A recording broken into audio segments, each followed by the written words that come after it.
اچھا مجھے بتائیں گے رات کو کیا آپ نے مولانا صاحب کو دکھایا جا کے، کیا ان کو سنایا، کیا بات کی ان سے کہ رات کو مولانا صاحب جناب بالکل آپ کے ساتھ کھڑے ہو کے رات کو 12 بجے پریس کانفرنس کر دی انہوں نے آپ کے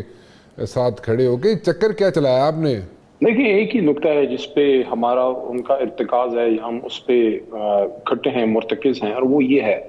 کہ آئینی ترامیم آرگینک طریقے سے ہونی چاہیے۔ کسی بھی صورت میں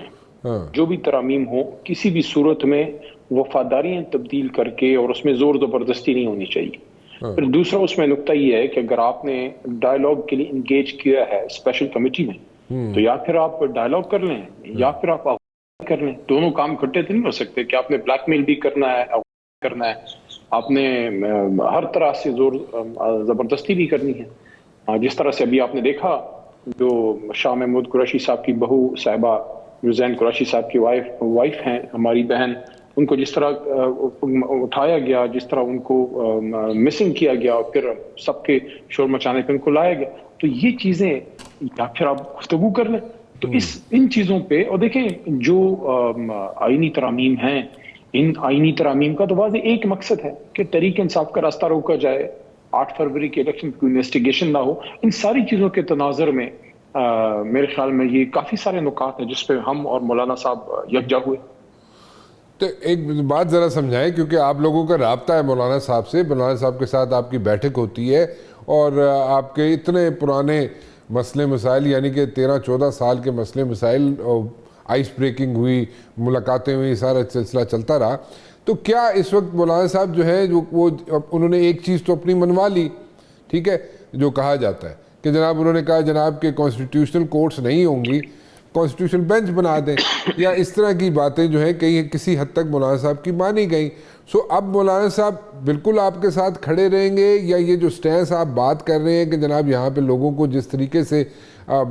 مینج کرنے کی کوشش کی جا رہی ہے وہ نہ ہو تو پھر ساری باتیں ٹھیک ہو جائیں گی؟ میں وہ سینیریو دیکھنا چاہتا ہوں کہ جس دن ٹیبل ہو ساری چیزیں، اس دن آپ لوگ پی ٹی آئی کہاں پہ کھڑی ہے؟ 2-4 لوگ صرف اسمبلی میں ہوں گے اور باقی لوگ وہاں پہ نہیں ہوں گے پی ٹی آئی کی اسمبلی میں، یا کیا؟ How should I take it? میرے خیال میں مولانا صاحب نے سٹینڈ لے لیا ہے، اور مجھے نہیں لگتا کہ اب وہ اس سے پیچھے ہٹیں گے، نہ ان کو ہٹنا چاہیے نہ وہ ہٹ رہے ہیں۔ کیا مولانا صاحب جو نیگوسیشنز کا جو سلسلہ ہے اس کو بائیکاٹ کر رہے ہیں، یا کیا مطلب کہ اب میں وہ پوچھنا چاہ رہا ہوں؟ دیکھیں بوائے کاٹ کا تو ان کا اپنا فیصلہ ہوگا کہ وہ اس پہ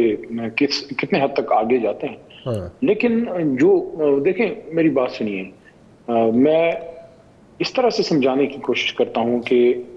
کوئی بھی غلط کام آپ اگر صحیح طریقے سے بھی کریں تو وہ غلط صحیح نہیں ہو جاتا، اور کوئی بھی صحیح کام آپ غلط طریقے سے نہیں کر سکتے۔ آئینی ترامیم ایک صحیح کام ہے، ایک اچھا کام ہے اگر وہ عوام کے، ملک کے مفاد میں ہو، لیکن اگر آپ نے اس کا مقصد صرف ایک ہے کہ کسی بھی طریقے سے اپنے راستے سے ایک جو روڑا ہے، ایک جو دیوار ہے، اس کو ہٹایا جائے، اور وہ ہے آخری چٹان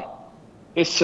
سارے رولے میں، اس سارے فسانے میں، وہ سپریم کورٹ، کہ ہم نے کسی طریقے سے سپریم کورٹ کو ملیا میٹ کرنا ہے، اس کو اپنے اس راستے سے ہٹانا ہے تاکہ نہ رہے بانس اور نہ بجے بانسری، تو نہ رہے چیف جسٹس اور نہ ہو امکان سو موٹو کا، اور نہ ہو امکان 8 فروری کے الیکشن کی انویسٹیگیشن کا۔ اس کے لیے ساری آئینی ترامیم کا یہ ٹول جو ہے وہ ڈالا گیا ہے۔ اب مولانا صاحب کی بھی ڈیمانڈ ہے کہ ان کے ساتھ بھی دھاندلی ہوئی ہے، ہم بھی کہتے ہیں دھاندلی ہوئی ہے۔ اب اس دھاندلی کو انویسٹیگیٹ کس نے کرنا ہے؟ نہ رانا مبشر نے کرنا ہے، نہ علی محمد نے کرنا ہے، اس کو انویسٹیگیٹ کرنا ہے سپریم کورٹ نے، اور سپریم کورٹ میں چیف جسٹس نے آنے والے ہیں جن سے ان کو ڈر ہے کہ وہ کوئی انصاف نہ کر دیں۔ اب اس ایک شخص کو روکنے کے لیے پورے نظام کو تلپٹ کر کے رکھ دیا گیا ہے، اتنا سا فسانہ ہے۔